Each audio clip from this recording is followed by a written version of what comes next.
Sí, pero la traba se perdió.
Listo, continuamos. Entonces, ¿qué es lo que pasa? Que muchas veces, de pronto incluso, sí se han utilizado equipos para la localización y replanteo. De pronto, cuando se llegó a hacer ese tipo de trabajo, de pronto estaba, digamos, prácticamente listo el lote. Simplemente se ubicaron las estacas y demás, es decir, unas referencias, obviamente ustedes deben saberlo, para ¿para qué? Para referenciar según dónde se toman los ángulos, medidas y demás respecto de la topografía.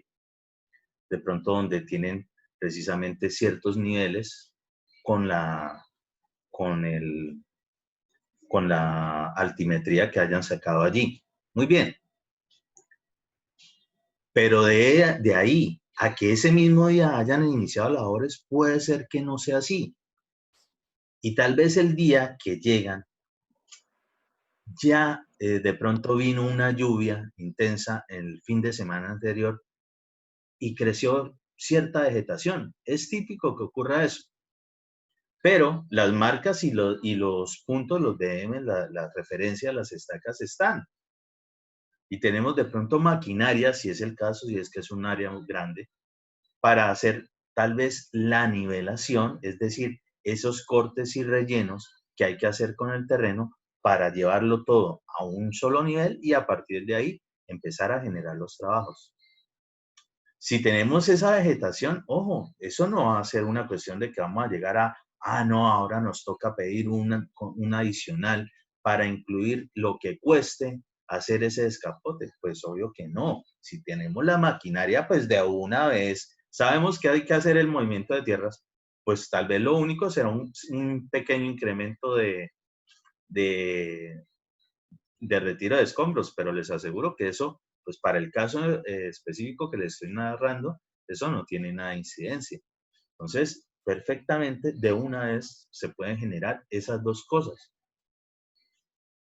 Ahora bien, nosotros en lo que vamos a empezar a mirar a partir de hoy, vamos a hacer de cuenta es, sobre todo centrándonos en lo que son las casas de 1 y 2 pisos. Entonces, para estas casas No, las áreas típicas no dan como para meter gran maquinaria o maquinaria pesada, así como lo aprenderán o ya lo aprendieron en maquinaria de equipos. Por ejemplo, motoniveladoras, retroexcavadoras, cargadores, bulldozers. No, muy seguramente para ese tipo de obras, en un área relativamente pequeña, no da como para eso. Entonces, ajá, si eso es así, y adicionalmente de pronto no hay la necesidad de una gran topografía, tal vez en una zona urbanizada, pues lo que vamos a saber es, bueno, qué tenemos que hacer para identificar bien ese lote y verificar si la condición geométrica de él, es decir, qué tan cuadrado es, si tiene alguna cuña, es decir, alguna saliente, es decir, forma un polígono en general visto en planta o cómo es. Entonces, hacia allá es que vamos a trabajar hoy. Si nos da por hacer el campamento o nos lo exige el contrato, ¿sí? No todas las veces hay que hacer campamento, no todas las veces. Podemos tener simplemente una zona adecuada para guardar los materiales, ¿qué es eso? Y si lo estamos haciendo, pues de una vez dejemos una zona típica como para poder colocar al menos nuestro portátil, de pronto alguna impresora y sobre todo donde podemos escribir algunas noticas sin estar como tan incómodos. Eso es lo que hace parte del campamento. De resto no es más. Y de ese, pues la unidad típica, unidad, sí, unidad, una unidad de campamento o el global, lo que contenga ese campamento.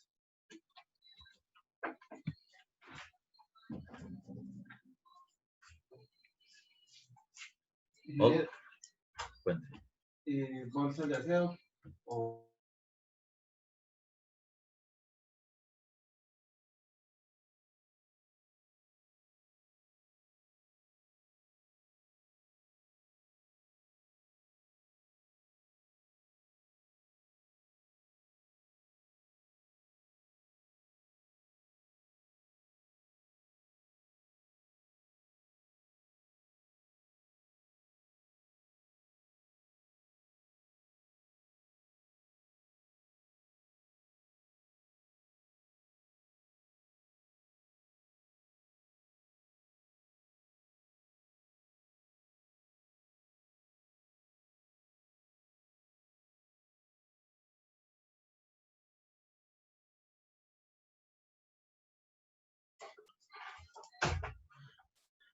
Muy bien, la localización y replanteo.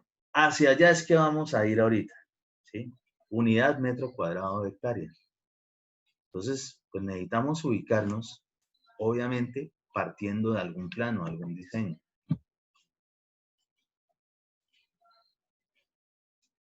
Entonces, normalmente, pues a donde sea que se llegue, pues hay que ubicar primero el lote, saber dónde es, ¿sí?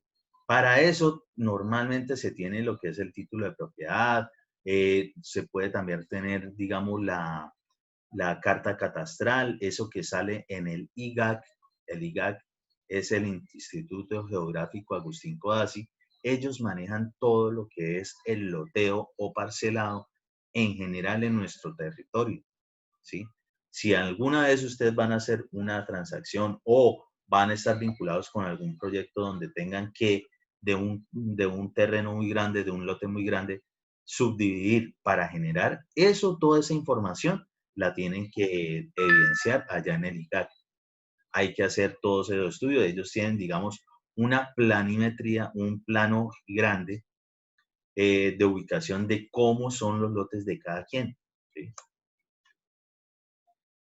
Esto del amojonamiento es precisamente los mojones, es decir, esos elementos que nos sirven de referencia para, digamos, saber en dónde estamos ubicados o de dónde a dónde tenemos que sacar ciertas medidas. Esto es un típico planito como los que le estoy nombrando del IGAC, ¿sí? Entonces, nótese y ojo, no todas las veces sale cuadradito nuestro lote. Para el caso, este es un polígono, ¿sí? Incluso viene con ciertas condiciones de ángulos que obviamente pues se supone que se tienen que cumplir. En el momento que algo de esto no esté correcto con la información general que se tiene, pues entonces usted estaría invadiendo muy seguramente el lote de algún colindante. Llámense o denomínense colindante todos los vecinos que están pegados justo al lote que nosotros tenemos.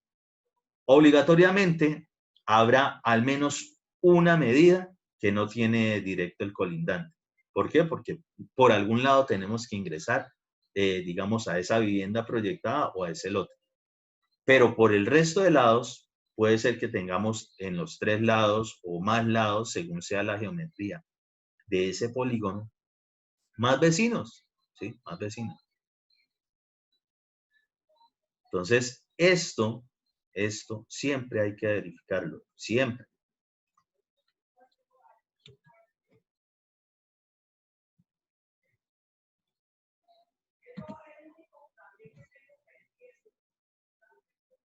Normalmente, para ello, pues partiendo de los planos, ubicando el sitio y todo, pues vamos a hacer lo que es la limpieza del terreno, ¿sí? La nivelación. Vamos a localizar un punto de referencia y a partir de ahí es que se nivela, según sea, digamos, el proyecto, pues él nos tiene que identificar en los planos los niveles en los cuales él se desarrolla en altura, es decir, qué tantas gradas tiene, si es totalmente en un piso, si hay una zona de pronto que se eleva y vuelve a bajar.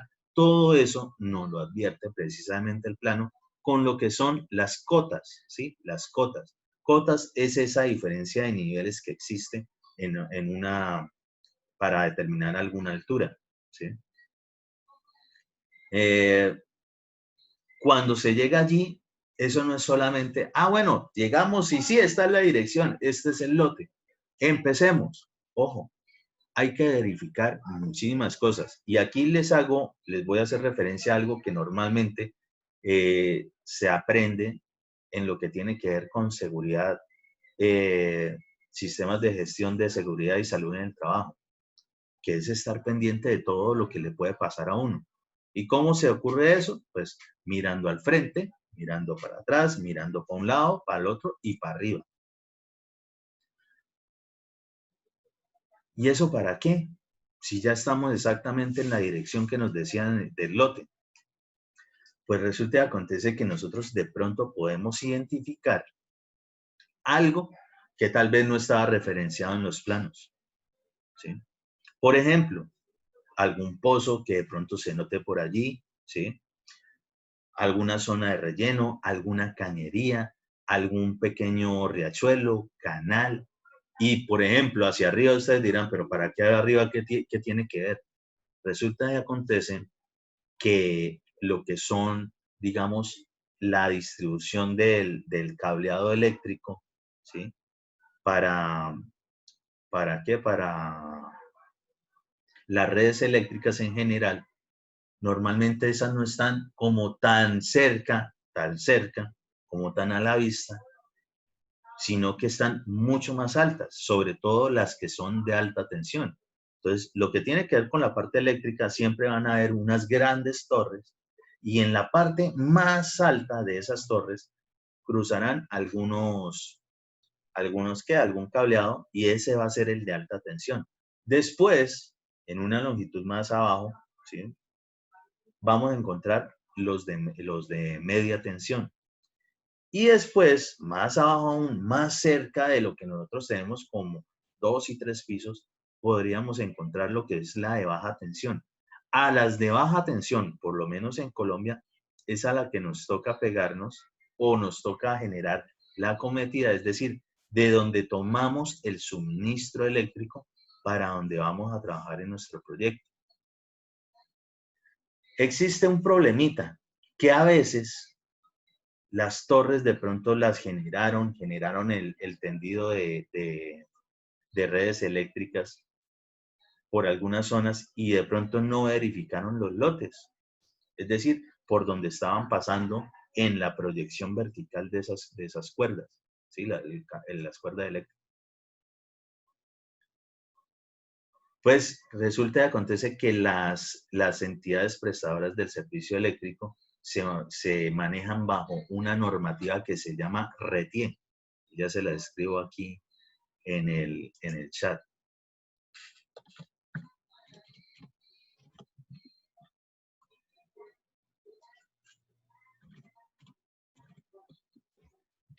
El RETIE es el reglamento eléctrico de instalaciones eléctricas, ¿sí? Reglamento técnico de instalaciones eléctricas, es decir, la normativa específica para esa profesión. Nosotros tenemos varias, NSR 10, el RAS, bueno, en fin, tenemos varias. Ellos tienen para su cuestión eléctrica esa. Y resulta que acontece que el RETIE no solamente es para cómo acomodan ellos las cosas, sino también dependiendo de las construcciones, cómo se van a desarrollar, cercanas o lejanas de esas torres o por donde pasan esas cuerdas. Es de entender que todo lo que tenga fluido eléctrico puede generar campo, genera campo eléctrico, un campo electromagnético. Más aún, entre más carga eléctrica transporte.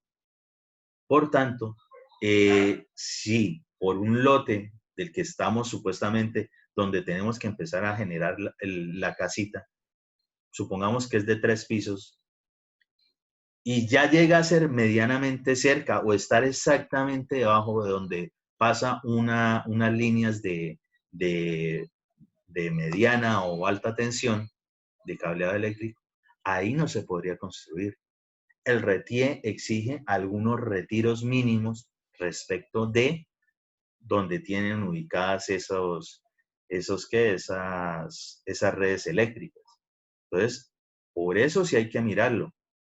Y les comento alguna vez en un proyecto que fui interventor, eso fue de los primeros que tuve, era interventor para la construcción de un megacolegio.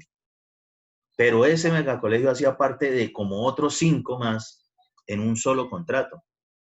Yo era simplemente interventor y no constructor. ¿Y qué? Y en ese, pues resulta que acontece que hubo uno de esos colegios específicos donde hicieron todo el diseño, ya estaban listos para construir. Es más, ya habían construido para cuando a mí me vincularon a ese proyecto. Ya estaban en cierta etapa. Pues resulta que acontece que exactamente no pasaba unas redes eléctricas de mediana y alta tensión por encima del colegio, pero sí muy cercano. Pasaba más o menos a 2 o 3 metros. Resulta que acontece que en la vertical de eso, por normativa del RETIE, tienen que tener un retiro más o menos de 7 metros.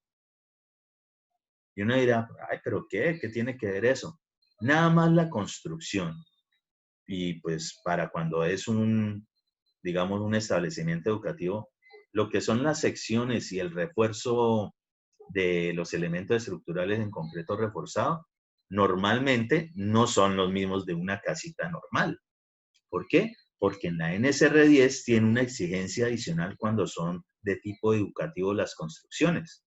Sí, son otro tipo de cargas, así como tenemos hospitalarias, educativas, residenciales. Todas esas tienen digamos, su rango de cargas mínimo que deben tener. Para la exigencia es mayor. Entonces, nada más armando lo que son los castillos o las canastas del refuerzo, antes de fundir incluso y demás, pues un elemento metálico es más susceptible de, digamos, la conductividad eléctrica. Por tanto, ahí perfectamente, estando a unos 3 metros, cualquier persona que estuviese amarrando refuerzo, perfectamente podría sufrir una descarga eléctrica por el campo eléctrico que se maneja allí. Adicional de eso, el campo de alta tensión es tan fuerte que perfectamente puede, digamos, chupar a alguna persona, a alguno de los trabajadores. Uy, ¿cómo así? Pues claro, realmente nosotros somos como si fuésemos una batería. Nosotros tenemos carga eléctrica y pues de algo que tiene mucho más, es mucho más fácil, digamos, generar esa atracción a ese elemento. Entonces, Esas son condiciones que hay que saber para poder empezar un proyecto. Si no, nadie puede tomar esos riesgos a la ligera. Son pérdidas de vidas, pérdidas económicas, bueno, y de ahí para allá todas las connotaciones que tengan. Entonces, por eso, el mirar hacia arriba cuando lleguen a un proyecto va a ser fundamental también para ustedes. Que nunca Profe, les vaya a pasar eso. qué ¿Sí? pena, qué pena, me repites que se me entrecortó y que he perdido lo que hablaba, lo de electricidad. ¿A Ah, cuánto está separado o cómo es que no les comprendí bien El eso? RETIE exige que tiene que estar separado horizontalmente de la línea vertical, ¿sí? Proyectada de donde están las líneas de alta y media tensión, Sí, por señor. lo menos 7 metros. ¿Sí? Ok. Por lo menos 7 metros. Entonces es un retiro bastante importante y usted, si usted cuando mira, usted puede perder, digamos, la ubicación realmente de eso. Usted no sabe si eso está exactamente vertical, ¿sí? A no ser de que utilice algún equipo especializado, sino que usted puede creer, no, no, eso está más alejado o eso está muy cercano. Nada, eso toca medirlo. Y respecto de ello, entonces hay que tener esos retiros porque si no, se pueden presentar los problemas de atracción por campo magnético. Y pues, para el caso de lo que les estoy comentando, obligatoriamente cuando llegué, pues, con todo el dolor del alma, no podían continuar con ese proyecto en la construcción del segundo piso. ¿Por qué? Porque primero los tipos de refuerzo iban a generar de que en cualquier momento mandaran alguna descarga eléctrica. Y pues sea como sea, todo lo que es metálico, pues transmite mucho mejor la electricidad, ¿sí? Eso es, su conductividad eléctrica es uno precisamente las características de esos materiales metálicos. Adicional de eso, en la construcción, perfectamente, después cuando les tocara a los trabajadores, digamos, montarse para colocar las formaletas y demás, para fundir esas columnas, o fundir solamente, ¿sí? A ellos les toca desde arriba, eso no puede ser desde abajo. Podrían estar aún más cerca de ese campo y los podría estar chupando. Pero adicional de eso es la proyección de para qué era esa obra. Supongamos, hasta ahí, por ejemplo, iba a llegar un salón educativo para niños, ¿sí? Era un colegio. Pues imagínense más aún el problema de que un niño cercano perfectamente podía estar sufriendo alguna descarga allí. O, pues también ha estado dentro de estudios que pues, se pueden generar o pueden ser ambientes propicios para que se presenten problemas cancerígenos. Entonces, pues allí tocó limitar justo hasta el primer piso, hasta la placa que ya habían hecho, porque ya la habían hecho, pero nunca le habían, digamos, prestado atención a eso. Y generar por lo menos los retiros exigidos por el RETIE y a partir de ahí sí que volvieran a generar una distribución de los salones y demás. Eso en ese caso. Y obviamente eso para el constructor en su momento, obvio que fueron pérdidas. Pero todo el mundo, sean constructores, sean interventores, todo el mundo tiene que estar pendiente de todas las cosas antes de empezar a desarrollarlas para prevenir esos errores.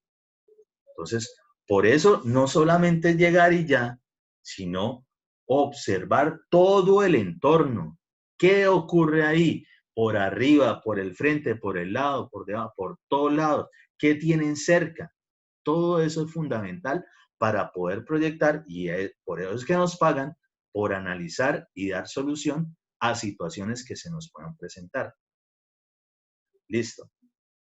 Eso por ese lado, entonces ya saben, por favor, que eso va a ocurrir. Adicional de eso, resulta que acontece que nosotros sí tenemos las normativas, aparte desde el punto de vista urbanístico, para eso están las curadurías urbanas y en su defecto, planeación municipal, donde sea. Hay que guardar digamos, límites. No todo el mundo puede salirse por donde quiera. No sé si han tenido la oportunidad de ver en estos días un meme por ahí, algunas fotografías de algo que está ocurriendo en Barranquilla. Si no, yo se las voy a enviar como para que terminen de entender esto que les voy a decir. Existen unas líneas imaginarias que se denominan paramentos. ¿Qué es un paramento? Un paramento es, por ejemplo, tenemos esta casita que se ve ahí. ¿Sí se ve la diapositiva? Sí, señor. Ok. Tenemos esta casita y nosotros vamos a llegar a trabajar en este lote. Un paramento es hasta dónde está la construcción permitida de los que ya estaban ejecutados. Entonces, esta casita solamente podía llegar hasta ahí. Es decir, no puede salirse hasta el andén. Existe una zona, ¿sí? Normalmente pública, que es lo que es la caminería, ¿sí? La zona peatonal, los andenes. Normalmente, la distribución para cualquier vivienda es alguna vía, sardinel, andén, y de ahí para acá se viene otro espacio que se denomina antejardín. Antejardín. Eso en la parte frontal de una vivienda. Y eso tiene unas medidas. Usted no puede sacar su casa directa hasta la vía. Es decir, supongamos que esta es nuestra obra. Nosotros llegamos aquí, este vecino ya había construido su casita. Pero resulta que nuestro cliente, no, pero yo tengo mucho más plata que los vecinos. Porque pues, saquémosla más, porque yo quiero que la mía sea más grande. Eso no se puede hacer. ¿Sí? No se puede usted salir incluso a lo que se conoce como el antejardín. Eso es un retiro obligatorio y eso ya entra dentro del lote de la vivienda. ¿Sí? Esas son normativas que nos da la curaduría urbana. Normalmente los retiros del antejardín son de 3 metros de longitud, es decir, realmente esto debería medir, por lo menos en alguna zona, mínimo 3 metros. ¿Sí? No todas las casas son exactamente una sola línea, puede tener digamos, un movimiento allí, algún retroceso. Pues obviamente si ya está cumpliendo los 3 metros en alguna zona, pues ya en lo otro sí que lo va a cumplir si se retrocede. Tampoco ninguna de esas puede llegar a, digamos, a la zona del peatonal, a lo que viene siendo el andén. Todas esas son invasiones del espacio público. Y por obvias razones, por ser espacio público, tendrá sus, digamos, sus sanciones respectivas si se llegan a presentar. Entonces, tenemos unas normativas mínimas que hay que cumplir, ¿sí? Lo que es, entonces, el retroceso del antejardín, mínimo 3 metros, y resulta que acontece que en la parte posterior, es decir, con los vecinos de atrás, también hay que tener un retiro también de 3 metros. Es decir, usted le toca venirse y hasta ahí es donde llega su construcción. ¿Y eso por qué? ¿O para qué? ¿O la razón de qué? Eso tiene que ver mucho con cuestiones de iluminación y ventilación natural, que si su vivienda la saca hasta allá, pues termina invadiéndole o dañando o perjudicando a sus vecinos. Por tanto, eso no se puede hacer. Eso en el primer piso. Si por alguna razón es una vivienda de 2 pisos, pues cuando tienen segundo piso, normalmente tienen lo que es el voladizo, un balconcito o sale la edificación, ¿sí? Es decir, tiene una zona que trabaja en voladizo, es decir, el primer piso viene y el segundo piso vuela un poco. Eso tampoco puede llegar por encima, porque van a decir, ah, no, pues listo, cumplimos acá abajo, pero en la otra pues nos salimos justo hasta la mitad de la vía y tenemos para meterle más habitaciones a la casa. Eso no se puede. Entonces, también dentro de estas normativas de construcción está de que los segundos pisos solo pueden llegar hasta la mitad del mínimo de retiro en el primer piso de antejardín. Es decir, por el frente, si abajo tenemos un retiro de 3 metros, quiere decir que lo máximo que podríamos volar en el segundo piso sería hasta 1,50. ¿Sí? Eso hay que entenderlo porque hace parte de la normativa. En el momento que no se cumpla eso, viene una multa sancionatoria. Primero, paran la obra. Segundo, eso tiene una cuestión económica, ¿sí? Y aparte de eso, puede repercutir en algún problema ya legal para cada uno de los constructores, es decir, para nosotros como ingenieros. Profe, una pregunta. ¿Sí? Cuando, por ejemplo, si hay que hacer un corte en el terreno, cuánto uno debe, por ejemplo, bajar para no quedar, o sea, no quedar tan bajo del nivel de la carretera o de la calle, pues. A ver, no, pues depende del proyecto, porque muchos de los proyectos que son sobre todo de edificación en altura, o puede ser un proyecto típico, puede ser que sea como si fuese un piso, pero perfectamente puede tener construcción subterránea, ¿sí? Y pues eso, respecto a la construcción subterránea, desde que usted no tenga problemas con algunas redes, digamos, públicas, acueducto, alcantarillados, gas, pues realmente usted podría bajar hasta el centro de la tierra. ¿Qué pasa? Que pues usted se supone que tuvo que haber presentado todos esos diseños, todos esos estudios y demás en la curaduría y evaluaron que sí, hubo un estudio geotécnico que lo permitía, hubo un estudio estructural que genera una cimentación para ello y en fin, todos los estudios que tengan que ver. Si nosotros no tenemos nada al lado, pues realmente abrir un hueco, pues no hay problema. ¿Qué pasa? Pues el mismo terreno, a medida que nosotros profundizamos, él puede perder estabilidad. Y si pierde estabilidad, pues se puede, digamos, derrumbar sobre sí mismo. Esos son los problemas normalmente cuando tenemos trabajadores generando trabajos en condiciones confinadas, ¿sí? Y adicional de eso, si sí tenemos vecinos, pues se pueden ver perjudicados porque efectivamente digamos, el soporte de esfuerzos que tenía ese suelo, pues ya no lo tiene porque le está haciendo falta como otro pedazo. Entonces, perfectamente puede estar generando algún problema con los vecinos. Pero si los estudios respaldan de que eso se puede hacer y pues se paga lo que tiene que valer ese tipo de proyecto, no tiene ningún problema.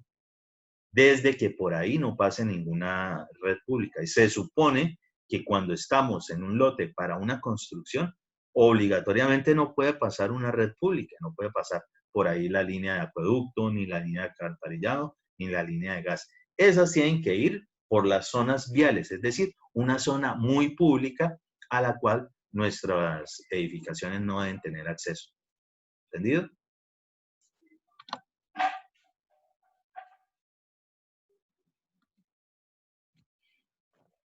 Muy bien. Tenemos en cuenta eso, ya sabemos por dónde es, verificamos con los planos.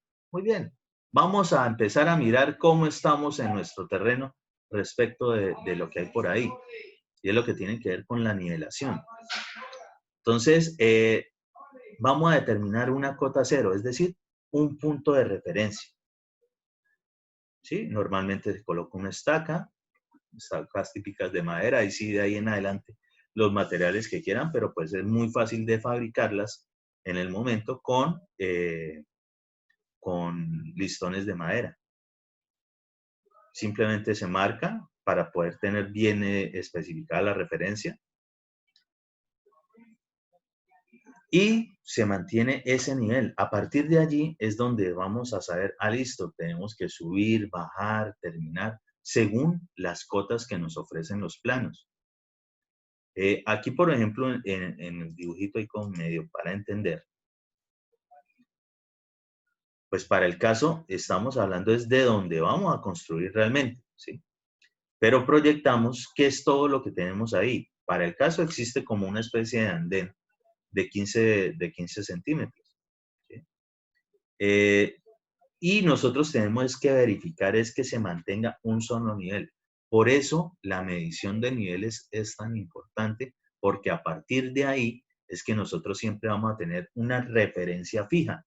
No importa si el terreno tiene algo para generar corte o para generar relleno. Es decir, si tiene un hueco, pues habrá que rellenarlo. Si tiene una saliente, una colina, una loma, pues tendrá que cortarse. Eso es lo que significa ese movimiento de tierras. Simplemente enrasar de forma tal que nos quede un solo nivel.